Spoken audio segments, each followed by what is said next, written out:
La France pleure son industrie et à l'heure où le pays se demande comment enrayer le phénomène de délocalisation, intéressons-nous aujourd'hui à une entreprise qui vient justement d'emménager dans une toute nouvelle usine ici à Saint-Lô pour produire des vélos électriques. EasyBike a même choisi de rapatrier une partie de sa production qui était jusqu'ici réalisée en Chine. Qui a dit que l'industrie de main-d'œuvre était vouée à s'éteindre et que nos usines devaient forcément s'en remettre aux robots? Ici, le cadre, le pédalier, le système électrique, jusqu'aux roues, tout est monté à la main. On assemble les moyeux, les rayons et les jantes avec des opérateurs et des machines qui règlent l'ensemble. Et donc les roues, une fois fabriquées, arriveront sur la ligne au bon poste pour être assemblées sur le vélo directement. Et à l'avenir, on va avoir un atelier de peinture qui se trouve juste là. Donc on est ici dans l'atelier qui fait 700 mètres carrés. Ah oui, c'est grand là. Jusqu'ici, l'essentiel des vélos était importé d'Asie. En 2013, EasyBike a décidé de rapatrier la production des Solex à Saint-Lô, où Mobiki assemblait déjà des petits vélos pliants. C'est ainsi que s'est imposée l'idée de faire construire une usine. La communauté d'agglomération a financé le bâtiment. Depuis un an, l'entreprise embauche. Donc Michel, t'es arrivé en février 1er mars. Et avant, t'étais dans quel...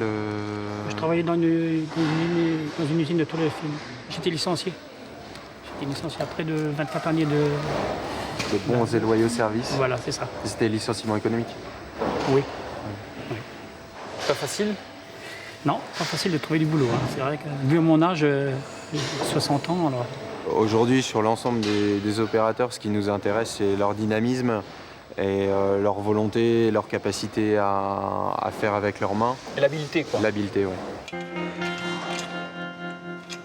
Je fais tout le câblage du cadre. Câblage électrique, câblage des guettes des dérailleurs, câblage des freins.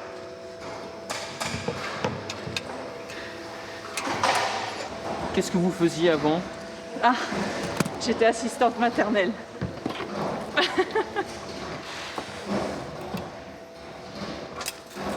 Excusez-moi, je fais en même temps. EasyBike a déjà recruté 30 personnes cette année, payées au SMIC. Les effectifs seront portés à 60 salariés l'année prochaine. Et a priori, l'entreprise ne craint pas de perdre en compétitivité par rapport aux concurrents qui produisent en Asie. Rapporté au prix d'un vélo, la différence serait somme toute assez minime. Le surcoût est de 20 à 30 euros. Le coût d'assemblage, c'est pas du salaire, ça va être les charges et les salaires. Ça va être de 60 à 100 euros.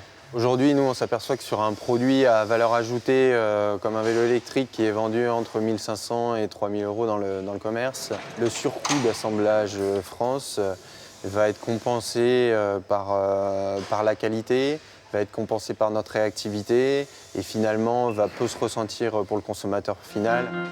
De nos jours, l'étiquette bleu-blanc-rouge est aussi un atout marketing sur lequel EasyBike entend bien capitaliser. À terme, seuls les vélos d'entrée de gamme devraient encore être fabriqués en Asie. C'est ici que sont stockées les pièces détachées et les vélos une fois emballés, prêts à être expédiés. EasyBike prévoit de produire entre 13 000 et 16 000 vélos dans cette usine l'année prochaine. Il faut dire que le marché est très dynamique, ce qui offre de bonnes perspectives. Voilà, c'est Normand, c'est fini pour aujourd'hui. À la semaine prochaine.